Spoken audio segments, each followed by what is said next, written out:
Good morning, everyone. Welcome back to your daily tarot and astrology. So this one is for Saturday, February 22nd, 222, 25. No, 2025. I don't know what that numerology is. You have to add it up and then reduce it down. I'm not doing math right now. Oh, right there. Okay, yeah, this is me saying no more math. Oh, and then Mom, I'm almost home. And the Ten of Pentacles. And I brought some cash with me. Somebody gonna go visit their mom?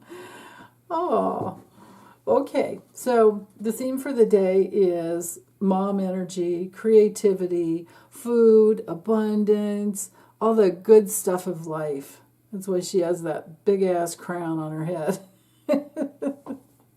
Ruled by Venus. Venus rules Taurus and Libra, so it has to do with money and relationships. It has to do with earthly bliss and sharing. And sometimes she's about pregnancy. When it comes to creativity, this is where you conceive what it is that you're wanting to manifest, whether it be a baby or anything. This is, she's the creative. She's the one that opens up and receives and knows how to work it. So with the Ten of Wands, knows how to work the creative energy, I should say. Sorry. Oh, God. It's too early for that, right? Okay, but anyway, Ten of Wands. Oh, head down. Maybe next time figure out an easier way to do it, but the first time's always, the hardest because you're just trying to figure things out. But this is that commitment to get it done, right? That's what Saturn and Sag is all about. It's that commitment to bring it through. There's mastery in the process. You can imagine that it's about building on or adding on to a house or building a house for someone.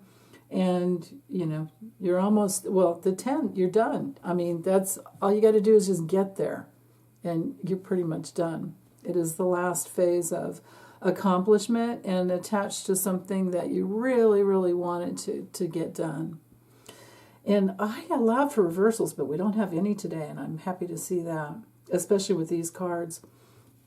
Now, we know the Ten of Pentacles is our family legacy, inheritance. You can see the crest, the family crest back there.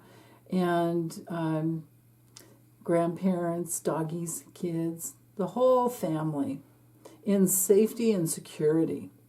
So maybe there's a hidden message here as to if we know where we want to go and we commit to it and we wait, we do our due diligence to work hard, but also the patience to wait and to nurture the project, whatever it is, then that's how we build our own little empires, and it's also how we build loving family connections. So, yeah. And there, with the Ten of Pentacles, there's lots of talking about it, because of the Mercury and Virgo, talking about all the little different details. Maybe, they're discussing what are we going to have for dinner? What are we going to cook for dinner? And, asking, thinking of but what about Grandpa? Or maybe that's Grandma there. I don't know. But yeah. So things like that, the details of life. And that's what life is all about, really, truly. So, okay, let's look at the astrology.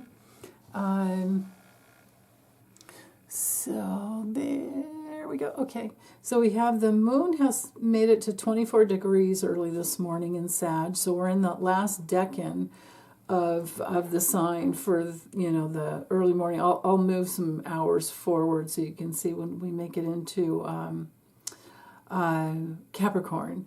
But so we're at that blooming and blossoming stage when we're in that 20 to 29 degrees of any sign, and in Sagittarius, at the the good the way to use the energy properly, or the best way to use it, is to go for what you believe in, have faith in yourself, explore what brings purpose into your life.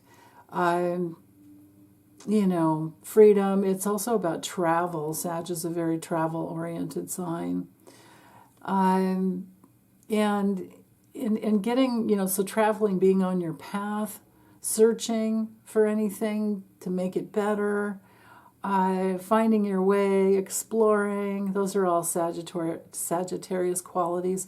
And also, Sag can be very intuitive, but it's a different type because it's kind of like, well, fire signs, all fire signs. So Aries, Leo, or Sag, they all, they're movement oriented, and sometimes with all that movement, there's just that instinct, and so it's not like you're sitting and thinking about it like us water signs do, but you find your way as you go, and you just show up. So Sag can be that movement of intuitive flow, which is really wonderful. Now, with the trine, with the moon this morning, with the trine exactly to Eris, that's a lot of fighting power to get something done. Now, maybe something happens. Maybe something comes full circle after, of course, Congress is out on Saturdays, but maybe politically something comes full circle, and a lot more women are coming together to fight for our rights. There's a very real possibility there. And just, the survival, Aries, survival of the feminine, right? I mean, if we don't have, who delivers the babies, right? I mean, and we did have the Empress card, so if you don't take care of the women, and if you don't have fair circumstances for women and children, the vulnerable, we don't have a future, right? And if we don't take care of Mother Earth, we don't have a place to live. So maybe there's some fight about that today. And I would love to see that. So, okay, let's go. Let's put in the hours here and go forward and see how long does it take to get, and what happens. Okay, so we have a square from the moon to the nodes. So the mood is going to intensify as to being on our path. And thinking in terms of, discriminating in a way that is practical so that we can move forward in a much fuller spiritual experience, more inclusive and compassionate as well. So that's interesting. And this happens at 9 a.m. Pacific, noon Eastern. I wonder if I'm having to do these readings earlier in the week, so I don't know if there's something planned. So forgive me if I don't, I'm not addressing details like that. So there's that possibility about, like I said, 9 a.m. Pacific. And then let's see how long, and that lasts all, it's not only joining with the North Node now, also Neptune, so that could bring in a lot of creative vision. And again, that freedom. So that lasts all the way up until noon, 3 p.m. Pacific. Even the moon is still squaring Neptune by 3. And, yes, and then we have, wait, hold on, let's go back. At 3 p.m. Pacific, 6 p.m. Eastern, we have the moon sextiling Ceres. And there we are with the humanitarian and the kindred spirits and all of that group collaboration energy. That is, wow, because Ceres is ready to move into Pisces. I mean, can we fit any more planets in Pisces? What a lineup, you know? So remember, Ceres is about our protectiveness and our loyalty to each other and our fur babies and any pets. Ceres relates a lot to, like, the, I know it's ruled by Venus, the Empress being, let's see, there we are. I know she's ruled by Venus, but this is all about Ceres because it's food and farming and nurturing and motherhood and all the good stuff. So you could think of, Ceres, just think of mom kind of energy. But because it's related to all the cycles that a woman goes through in her life, we're wanting more freedom here. By the time it moves into Pisces, we might start feeling kind of victimized, and we really need to stick together and pull ourselves through it.